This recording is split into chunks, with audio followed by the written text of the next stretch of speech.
what about the effect on your health?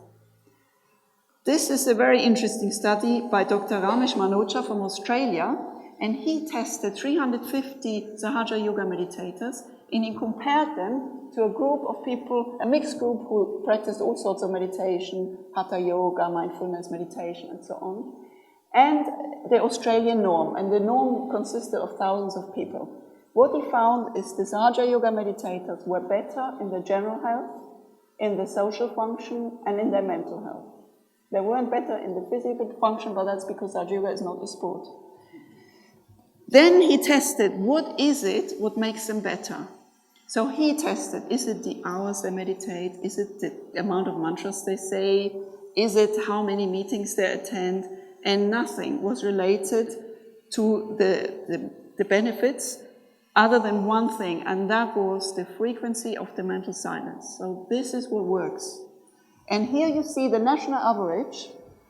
Here you see people who meditate, but they only become thoughtless less than once per month. They have no benefit.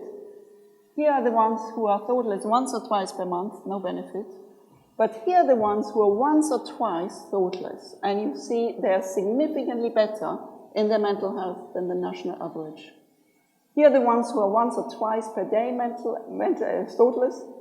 They are also much better. And the ones who are thoughtless several times per day, they just have an amazing mental health, as you can see here. So in conclusion, it's the state of mental silence which works, nothing else. But what this means also, that means if you meditate, you need to find a meditation which teaches you to achieve the state of mental silence. Otherwise, you have no health benefits.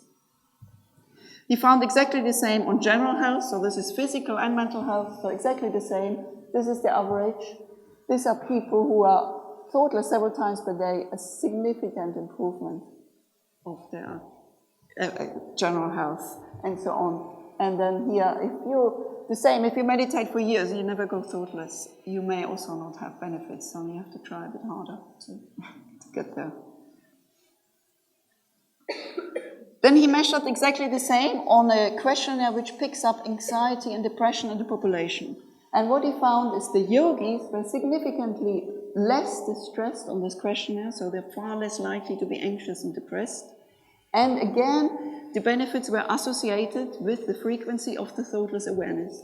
So here you can see those who are several times per day thoughtless, they are in the very low risk category. So these people will never become depressed or anxious. And then it goes down, so the less often you achieve thoughtless awareness, the less protected you are against depression and anxiety.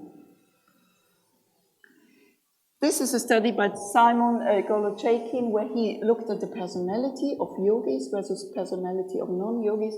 He found that the meditators are significantly less depressed, significantly less neurotic, have less paranoid thoughts, less anxious, and less difficulties in identifying and expressing emotions.